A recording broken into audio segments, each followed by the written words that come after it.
Parry Talks, welcome back. Episode 31. It's been a long ride. And I don't know, you guys and girls might think that I've had some legends on Parry Talks yet, or some OGs, I guess you could call them. But I think this is one of our, and I'm probably forgetting someone that's like an obvious OG, and then, jokes. Ryan Powderly is an OG.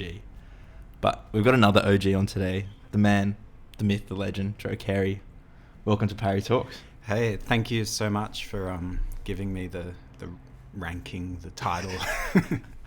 OG, much appreciated. It's weird. We don't have in electronic music, there's no in hip hop or, pop, you can call someone like a legacy artist. And in hip hop, it's like OG or like a golden era artist. In electronic music, I think there's no real term. I think of it as my mind goes to the 90s. Yeah. For anyone I would sort of place in that category. But now, it's been enough time. Got to start including more recent people. I feel like, especially in electronic music where the trends, I don't want to say trends, but the sounds shift so quickly with technological developments and the way commercial radio and that sort of things embrace electronic music. So I think anyone with a more than 5-year run in electronic music, I think, is doing something somewhat special. And I think people should be and I'm not saying this to big up myself, but anyone who sticks around deserves their credit. Exactly. I think. You don't need to be massively successful or anything, but if you're having a go at doing this and 5 years later you're still making music, you're still doing sets at venues of any size, that's really commendable, because a lot of people can't push through those first couple of years if things don't meet expectations or things happen in life that they're needing to balance. It's a massive achievement to continue as a creative artist. I think so, yeah, in any realm. Yeah. And especially, I think, this is an excellent, we're just sidetracking from the start. I love it. I think, especially in the electronic music world where a lot of people break into their youth and sort of find electronic music and find DJing and sort of think, while I get my life together, this can be my little home.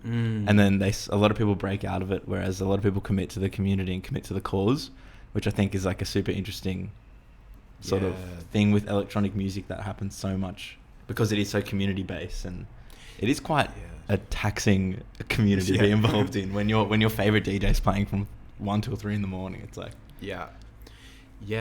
think that's a really good point. I know that when I was a bit younger, I probably saw it that way, as the clock is counting down until this is no longer an acceptable part of your identity. That's kind of something, I guess, it comes from society or socially, or you have weird ideas of no, if I'm doing whatever job, I can't be doing this at the same time, or you just have these different ideas of how your time's going to be used. But if you can find time to do any of it, then that's great. And you're never too old to DJ. You're preaching. So because I'm in that part of my life where it's for one, it's do I have this, last summer, I remember coming up to last summer and COVID was sort of starting and the events were dying down. And I just remember reflecting I do not have the legs to do another 3-party weekend summer, or because I just loving the music, and it's just it's so taxing. Oh yeah, but you can retire or tone down the party schedule or the number of waking hours per weekend. You can start to transition out of that, but at the same time keep your interest and love of the art form of it going. Always. Apparently you make music of some sort. Firstly though, and I think it's rude, and it's a shit question to ask, and I do acknowledge it's a shit question to ask, but context is obviously really important. And we'll talk about context in different sort of ways, but however, these I don't even want to say the word, however, the external factors of the world right now changed your opinion of songcrafting or electronic music throughout the past 6 months, or has it relatively stayed the same? in terms of making the music, like obviously we've had the kind of idea of a bedroom producer, bedroom musician for like a long time, since, you know, hardware and software just and like a recording setup became like really accessible at home. And obviously, like, yeah, a lot of producers are just putting their stuff together at home. So in terms of, you know, material I work on by myself, that's kind of the same story. And then the other thing that kind of surprises some people is that, you know, I've worked on collaborations with other producers and collaborations with vocalists and MCs and, you know, various people. A lot of them were remote, like pre-COVID. That was like pretty standard, because you might be reaching out to someone in another state or another country, and yeah, the workflow can lend itself to just trading files back and forth and actually coming up with something that's pretty good. So that's, you know, very few of my collaborative tracks were actually done in person in a studio with me and that artist, like, working on it. Yeah. Do you live. Do you think that that's, and I'm not talking about COVID context now, I'm talking, you know, because you've been around for a little while now. Do you think that's changed, say, from releasing music in 2012, where it was, you know, where there was maybe a bit more emphasis on the real life? Or do you think it's always been like that since the digital age has sort of presented itself? No, I feel like it's been a trend towards more and more people doing what they can from home in terms of producing. I do know a lot of people who, you know, they're essentially, they don't have the ability to, at home, to monitor as loud as they need to or want to, or at the hours that would work. And like, obviously then they're hiring like spaces, and, you know, there's that aspect of it that doesn't totally gel with the trend. But on the other hand, a lot of people are happy to like write on headphones, are happy to write at sort of normal listening volumes, you know, with smaller sort of monitors. You know, I think like that's really becoming the norm, that you're putting together tracks in a kind of bedroom context. And then like, in terms of like working with other people, I think there used to be more of a thing of like, you'll get in the studio, like we'll organize a studio time, like that's when it's going to happen. And I guess like we'll get onto this soon, but like in terms of my album, that was kind of what my labels would say. They were like, what's the time frame when you're meeting with that person and doing that? And it's just like 24 hours a day for the next 3 weeks until this song is finished. Or it's just so unpredictable because everyone's doing bits and pieces on their own schedule, like at home, and then emailing. The cloud has has changed. It's crazy to think like the cloud has changed the world. But I don't want to really go into an IT unless you want to educate me. But I know nothing about this stuff. But it's just crazy how, even if you think about like where I work, it's like, or with one of my artists I take care of, it's like if Dropbox or Google Drive didn't exist, it would be hell. And like even just like, there's so much to it. It's just so crazy. And Dropbox is just like as a platform is so not Dropbox, but the cloud platforms are so underappreciated in how efficient the world is now. Definitely. And like they offer so much convenience in that kind of, because I was trying to move music around like pre-Dropbox, and really, I mean, WeTransfer existed then, but like just in situations where you just want to quickly share something, and particularly people who aren't artists but other people in like the industry, they don't necessarily want to download something and then like open it in iTunes or whatever. So like, yeah, the ability for them to just open a Dropbox link and stream it in the browser. It's obviously like sped things up. Kind of also moves the expectations on everyone as well. That like, well, now like you should all be checking the drive. You should all be checking the Dropbox. You should be doing this and that. So even though it comes with convenience, it kind of comes with, I don't know, like more effort in another way. Exactly. I agree. And I just got to say, working editorial, if anyone ever attaches music to an email. See, this is a problem. Exactly. And that's like when I was, first kind of working on stuff, like that was really one of the main options you had was like a Gmail attachment. I don't think they let you even, because now it's like... Now we can stream from Gmail. Yeah. But don't tell them that. We need unlisted SoundCloud links. Nothing is a solo project.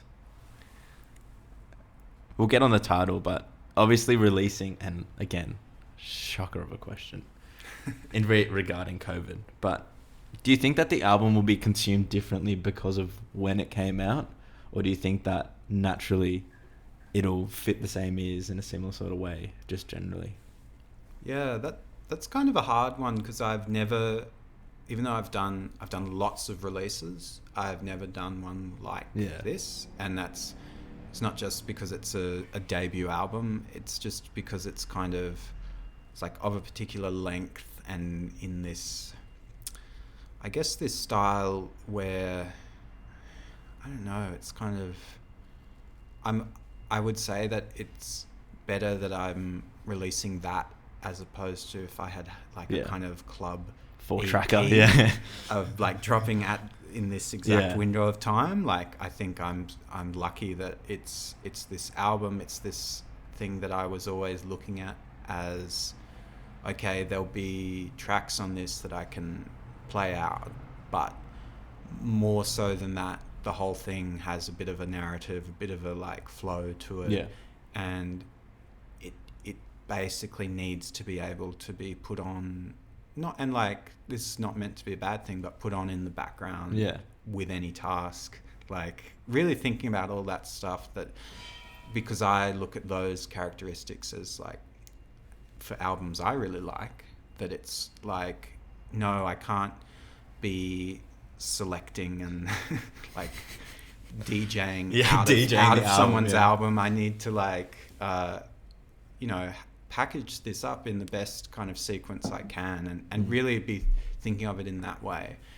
And I guess that is basically saying, it probably, hopefully is a bit more suited to streaming, like as opposed to sometimes people can feel weird about, like, there could be like club tracks that they really like, and then at home or even just in a like Spotify playlist or in an app, it just seems weird to be playing it. Like I feel dirty when I start playing like 90s rave.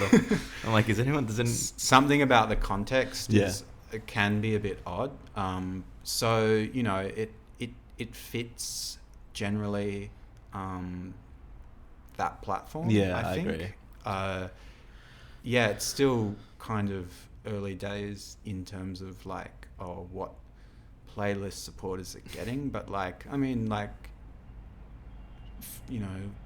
fortunately it seems like a few tracks are going on various playlists, and they seem to be in that kind of vein of like, not necessarily chill, but like when you're at home, or it's like that kind of thing. Which, in an essence, I think is where a lot of electronic music has gone, because of this sort of era where a lot of producers that know how to make really good thumping 4/4 club tracks are sort of honing their craft in making something more, and I hate this word, listenable, generally, and and just like moving their craft from like, let's make people dance, so let's make a bed for people to think and create their own thing, I think is super important. That's what I sort of reflected on listening to Nothing. Whether you were thinking about it directly, being like, oh, it's going to be COVID, so I'm going to... No, because I was like working on it a long time before that. Yeah. Intuition. I knew. Dro Carey knew, and he told nobody. Yeah, I think, even though it sounds harsh, I think like Listenable is kind of... I get what you're saying with that, because the thing with club directed tracks is that they almost come alive once they're mixed with something, you know, once they're used in the way that they're kind of designed to be used. And people use the word tool for like a simple sort of track, but in a way they're all like that it's the best comes out of those pieces of music when someone does something with them, blends them in a weird way, or you know, has them really over 95 decibels.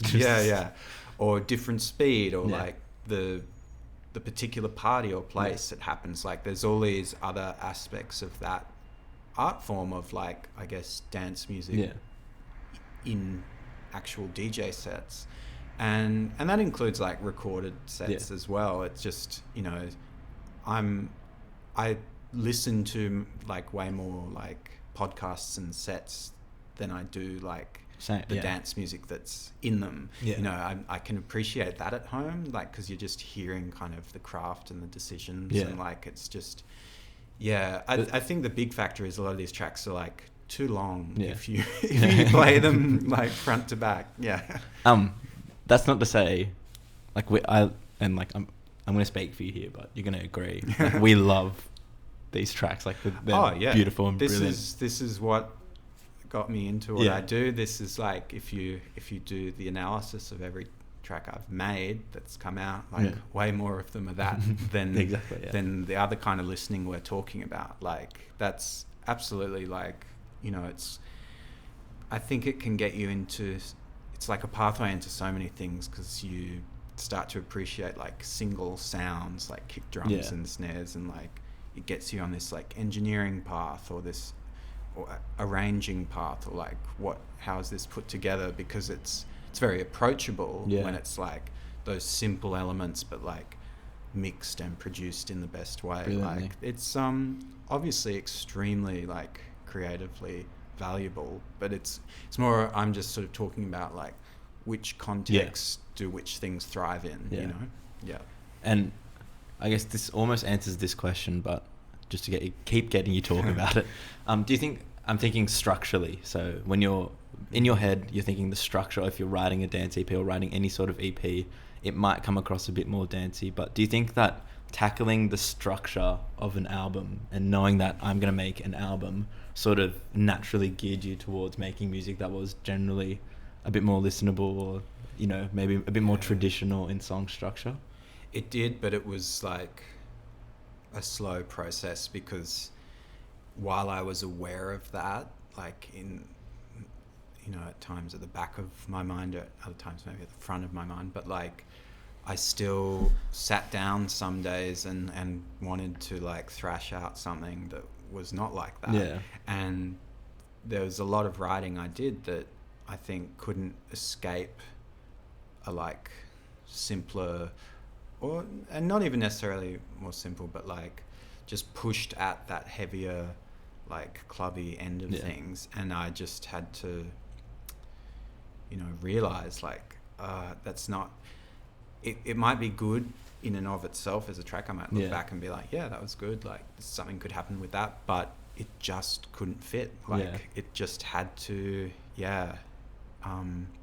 it had to be things that just had a particular feeling, and like this ability to like sequence in and out of each other, that if something didn't click in that way, it just just had to not include it on it. But and that's totally different, because with an EP I feel there was like more of a license to like leap around. Some EPs I've done like and this is fairly common actually, like you get in contact with someone who does like a small label, like like a vinyl only kind of dance thing, or they get in contact with you and they say, what have you been working on? And you send a zip of 20 tracks, if you're like really productive, or maybe 10 or whatever, and they hand pick and say, I reckon this is we're going to print A1, on Monday. Yeah, this is the A2, this is the B side, and like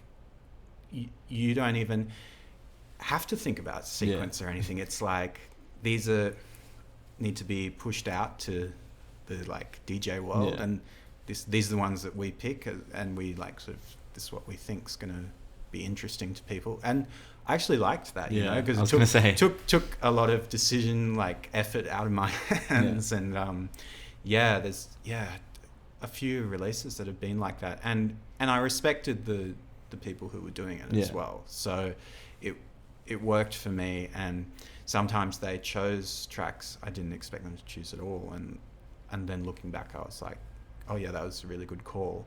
This time it was obviously like working with Soothsayer, they had their opinions on tracks, but they never said this track has to be on it.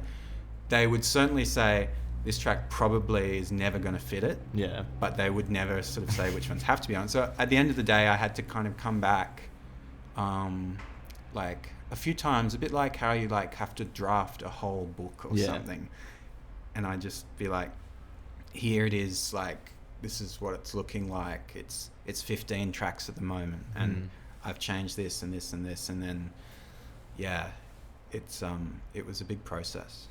We'll talk about this now, and I think the album does tackle a lot of different sounds and goes to a lot of different places, in my opinion, but there is still like, it flows brilliantly, and there's no real thank you there's no real, it doesn't, even though it does tackle a lot of sounds, there is, I like to call it like, there's this synergy across all the tracks and the way they flow. So how did you address making sure that one flowed into 2 and one made sense with 4 and that sort of thing? There's a lot of trial and error with that. I think like you kind of look at it like you can't, there's like kind of, I don't know, basic principles that you see in like maybe like writing and film and all these different things, that you gotta like pace yourself, and you don't put the weirdest thing or the most intense thing or like reveal things like at the start. And you've got to kind of, I was kind of like thinking in that way, where it's like the first track has to be very listenable, but also do some interesting things, show that it's like, it's still Dro Carey, it's still like what, you know, what people might expect me to do, but like make it very, very listenable, and like put a lot of pressure on that opening track. And then it's an album that has like a number of vocalists on it.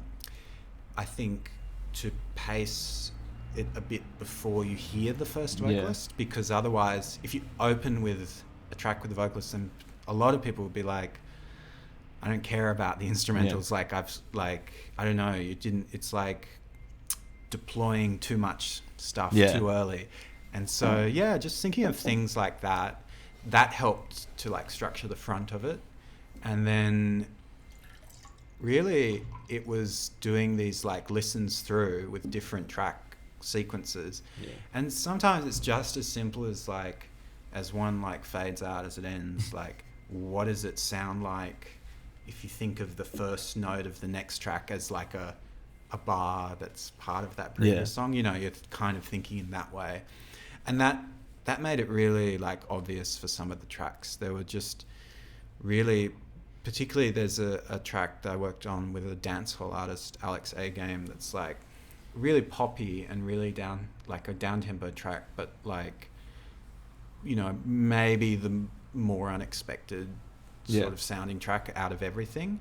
And like I tried that one in various slots, and like it was really obvious Yeah. which tracks it couldn't be like next to in the sequence. So you just like experiment and move them around. Yeah. Beautiful.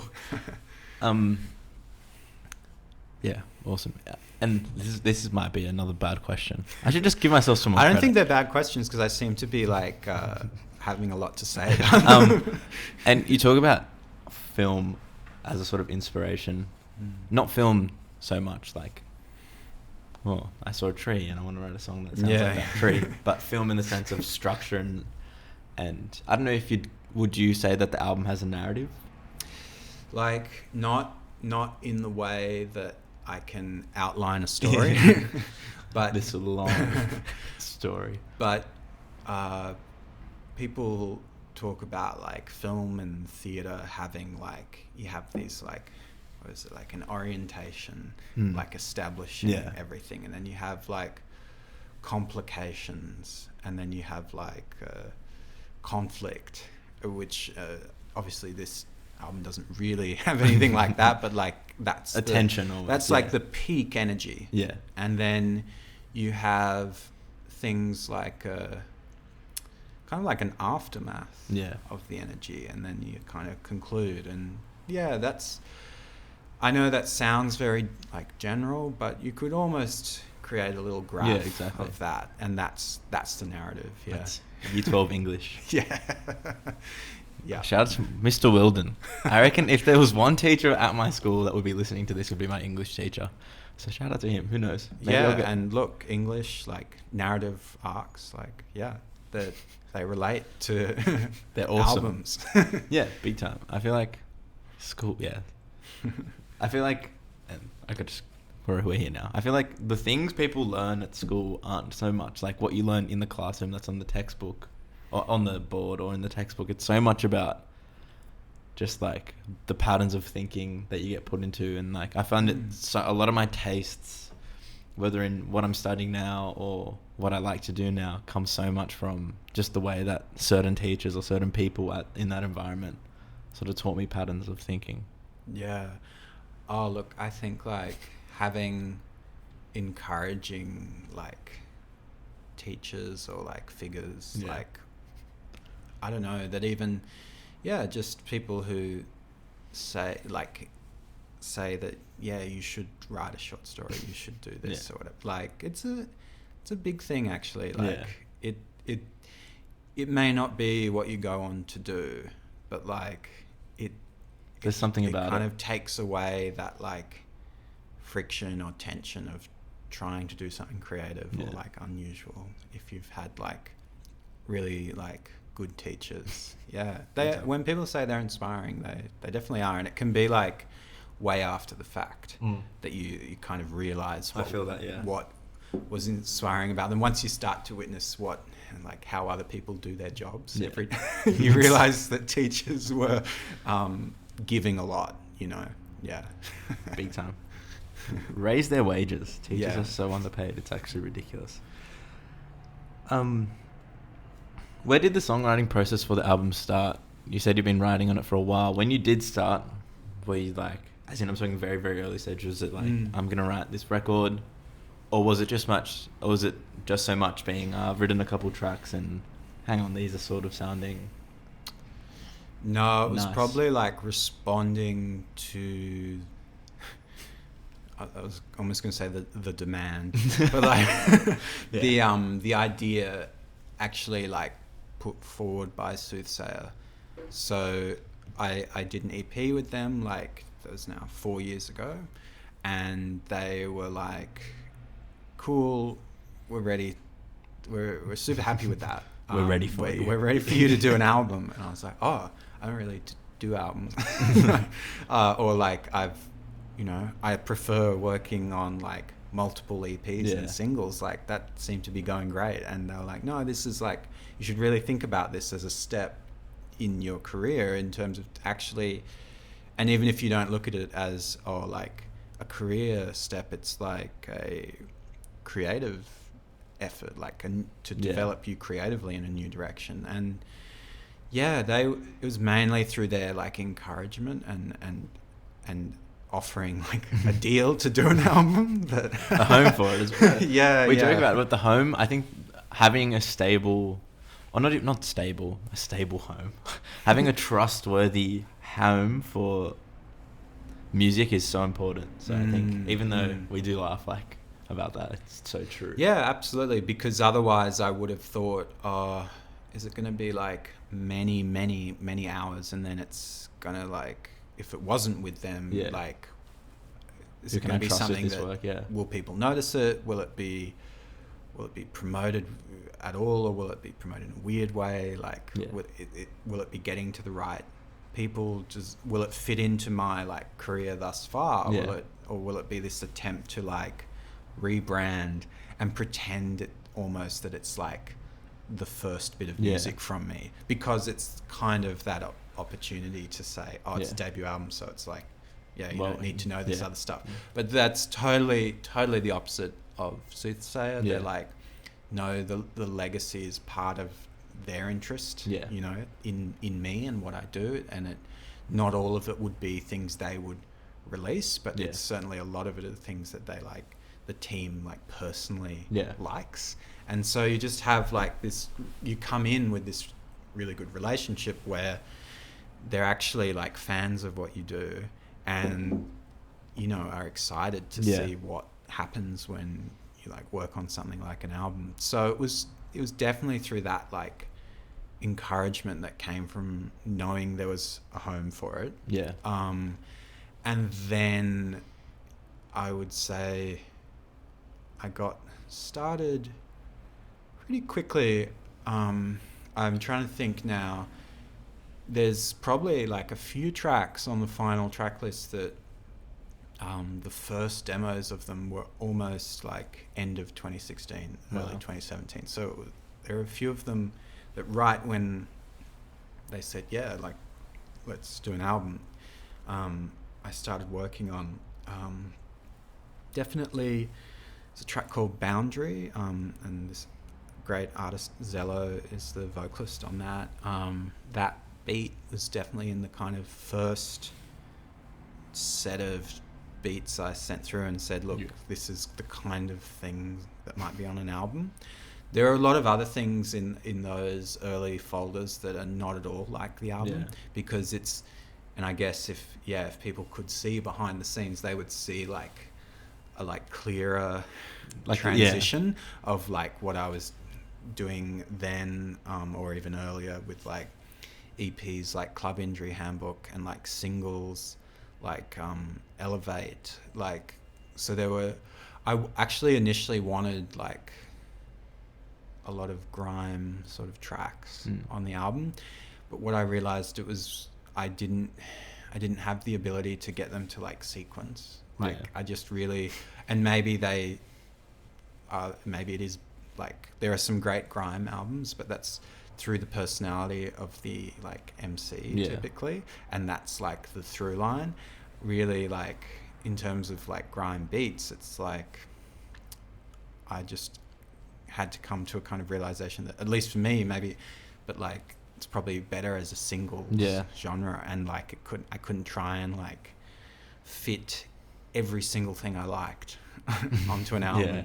So there was that realization, and it didn't stop me from demoing like many tracks like that.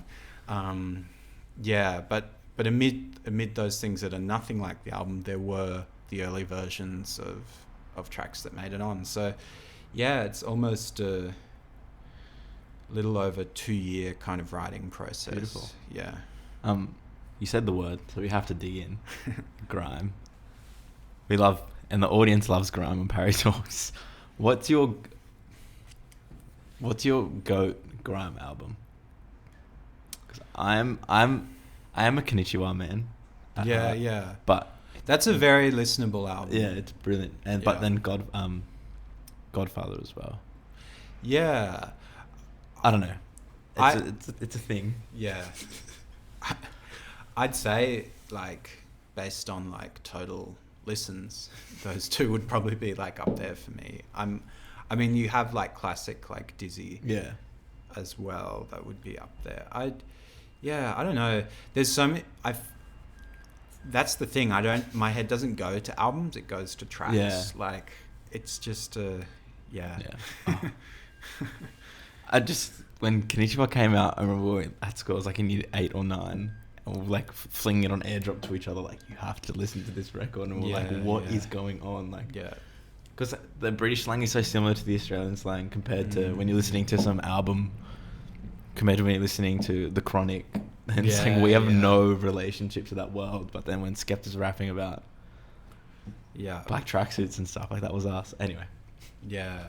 I could talk about Skepta for years. No, that's like, Konnichiwa is definitely up there. And like, some of the beats I was making that I had a fantasy of being on this album were very like Konnichiwa influenced, because there was kind of they were like beats that were like a hybrid of grime and like American, like, I wouldn't say dirty South, because that makes people think of like the kind of clubby Atlanta stuff, but like Memphis and Houston, like before anyone called it trap, but those drums and that programming and like like the old 3-6 Mafia, like OG3 mixtape era 3-6 Mafia. There's like an interesting like bond between those like 3-6 Mafia style beats and like grime, and that is an album that like synthesizes those two things together really well. So I tried to do some beats like that, but it's destiny. Maybe next, maybe I'll bring this microphone to your studio and I'll rap. No, never. Garage is doing a huge thing right now, though. It's I think if any, and like AJ Tracy's done it, but I think the next global just like monster hit will be a garage record. Like, it has to be. I don't know. It's just. But with an MC or with I hope it's with an MC. Yeah. Because. Or both, maybe. Maybe both. Who knows? But I think that's like, I feel like the world is just ready for a big feel good 2-step record. Yeah, definitely. There's like a kind of a feel good 2-step record on this album, my album. I've worked with an amazing artist down in Melbourne, Francesca Gonzalez, and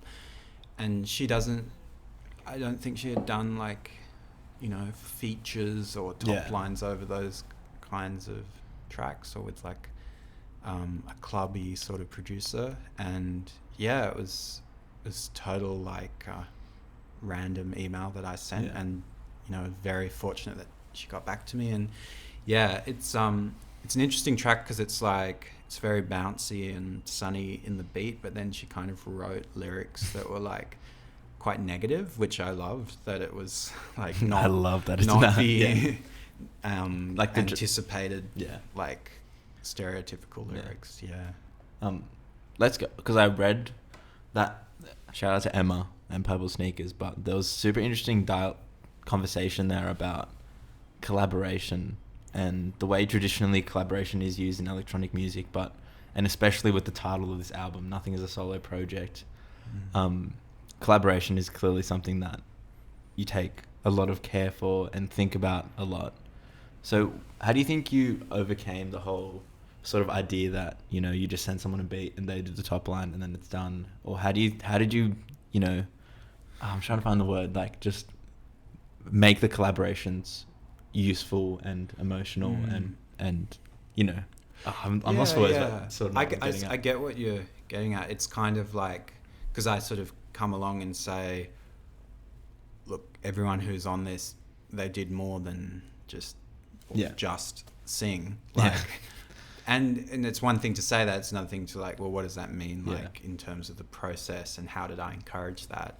I think right from the outset, making it clear that the beat it's not so much a beat, it's like an arrangement, it's a set of stems, it's a set of ideas that's all open to suggestion. And it's actually, I found it more often than not, like, people have experienced producing their own stuff, or they've certainly had a play around in Ableton or something, and they've got ideas. They're not they're not just like a trained vocalist that comes in to do sessions. They've got, you know, a lot of their own thoughts on what they can do with like beats. So making that clear of like, this is open, like things can be deleted, things can be moved around. And then also I might say that, and then they're like, yeah, okay, and then not necessarily have it, and still not feel like saying, or maybe not, you know, they don't want to like they might be intimidated to say, yeah, there's like this bizarre bit that you need to cut.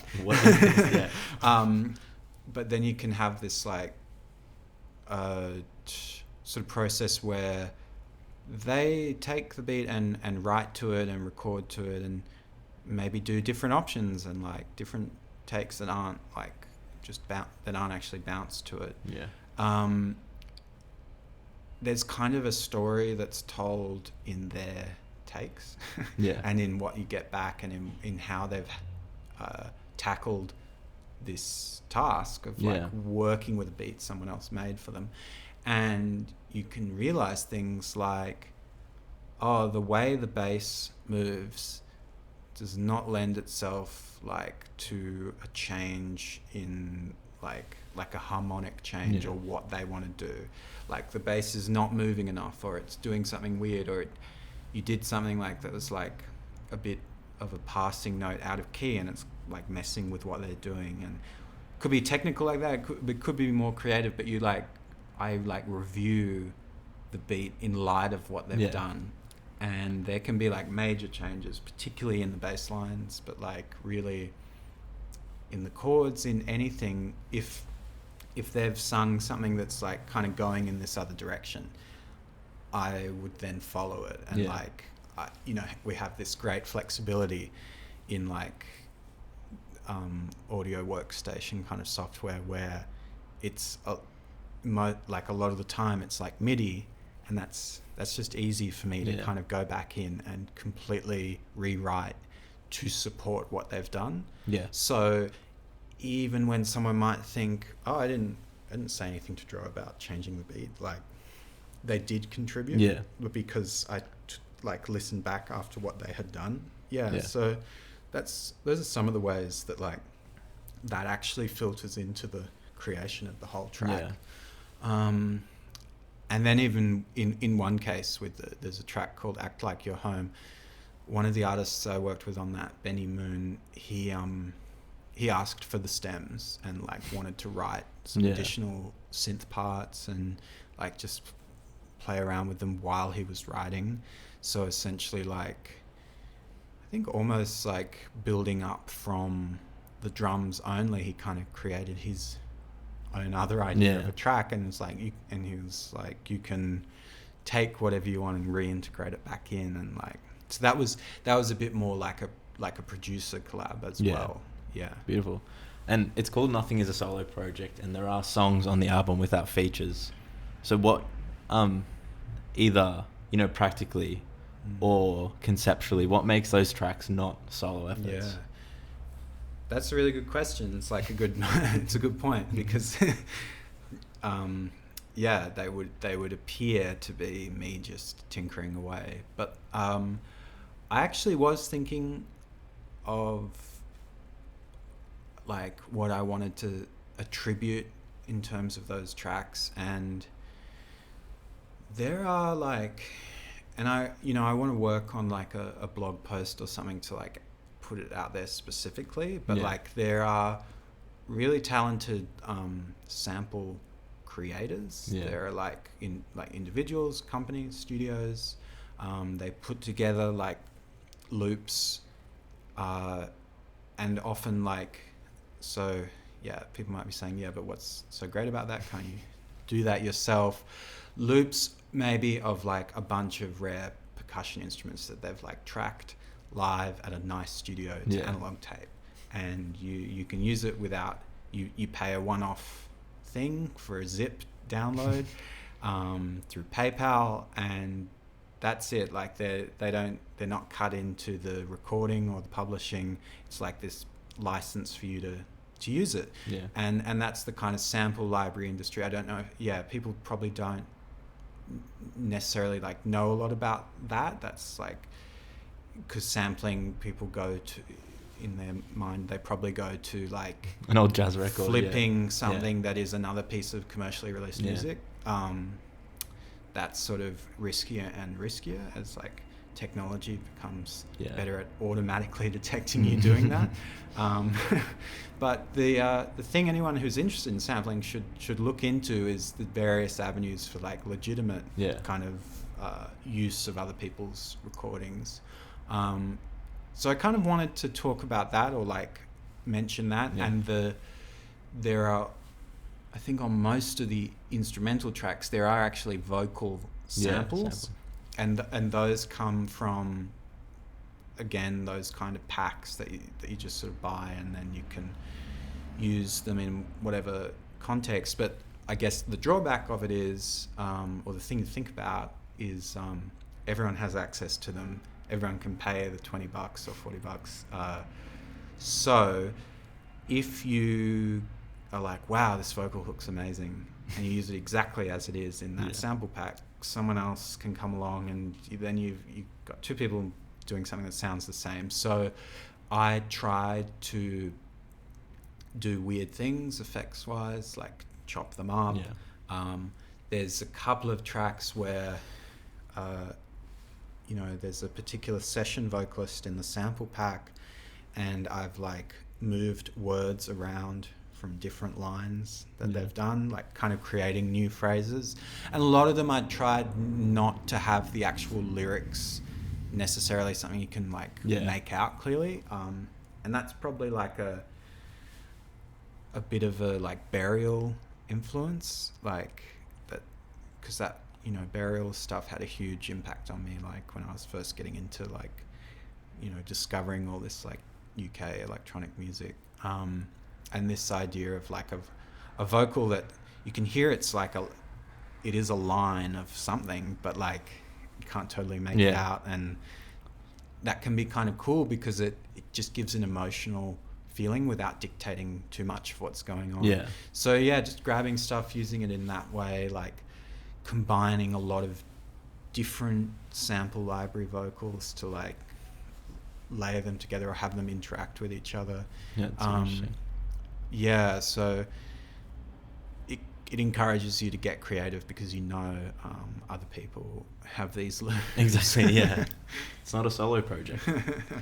Because I'll use the loops, you use the loops. We all have the same songs at the end of the day. Wow, we're at 50 minutes. Oh, wow. Who would have thought? A couple questions I like asking as well.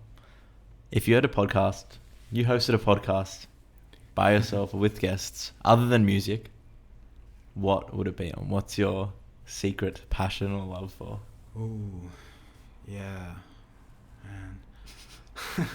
I'm definitely like a bit of a comic book nerd. Oh, yeah, nice. I'd probably be able to talk about that a bit. I wouldn't make a great host at it because it's only something I'm getting into lately, but like I am getting into like code and particularly for like data kind of management and things and analysis. So that there are like some good podcasts around that. I wouldn't have much authority on that. Comic books are the sort of thing where I haven't properly engaged with, but like in the back of my mind, or like once this can of worms opens, it is game over. I'm in. Yeah, definitely. And like I haven't like bought any for a long time, but I actually I download them like still to like check out. I don't know. I'm really into actually like 90s comics, like getting people's like high quality scans of like these like intense 90s artwork. Awesome. I feel like a lot of the Parry Talks stuff is so comic inspired. Yeah, for sure. Yeah. I feel like a lot of dance music stuff is in like the rawness and the grunginess of a lot of the 90s record. Sort of. And like the label art like definitely has it happening. Mate, intersectionality.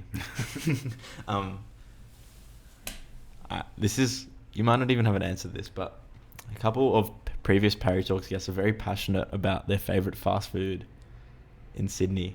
Oh yeah. What's your favorite fast food vendor?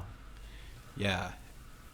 I'm like, it would be like a betrayal to say anything other than the place I like frequent the most. I had it last night. What is it? Which is The tension. it is Clem's Chicken Oh, Shop okay. in That's Newtown. fine. We'll take that. That's correct. Yeah. That's correct. The goat. Like, yeah, I know some people will be like, oh, that seems like really like really basic like place or whatever. Or like, don't. Don't. If anyone has any issues with clams, they can come to the Lord Gladstone Hotel. This is where we record. I usually drink here on a Monday night. Not drink, but I'm usually here on a Monday night playing trivia. If you have a problem with clams, come here and say it to my face. And I would say, like, for the people who don't know, it is a chicken takeaway shop. They have both, you know, barbecue kind of roast chickens, but the thing to get, in my opinion, is their fried chicken. Yeah. Oh. Yeah. And this is like this place you walk in, and while you're waiting for your food, they feed you tenderloins. Yeah. If there appears to be the mildest wait for you to like put an order in, you're about to get some like free hot chicken strips. Like, you know, if that isn't great customer service. You know what's changed the game though? Walk a bit further up King Street, Oljana's there. Yeah, which is a game changer. I admit I've been there a few times. You've been since cheating. It opened. Yeah. Yeah. Does that mean that you automatically get KFC when we're talking about the big chains, or does that change things? Like, no, probably. I think you're right. Good. Your assumption's correct. Correct. I haven't had it for a while, but yeah, look. No, got to be honest. If someone gave me the choice of like the major franchise options, that's probably what I'm going with. It's all correct answers. I'm glad to hear you say that. I think like some people don't agree. Who gets Macca's voluntarily? Who eats that anyway? No, that's the mainstream option. It's so weird. No, it's popular. Another one, a goat. This is like the last fast fire question.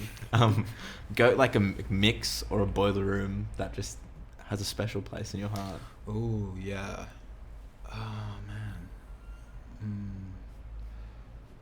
Because I like keep like I have like an archive of like 500 files of like my favorite Just DJ great. mixes. Wow.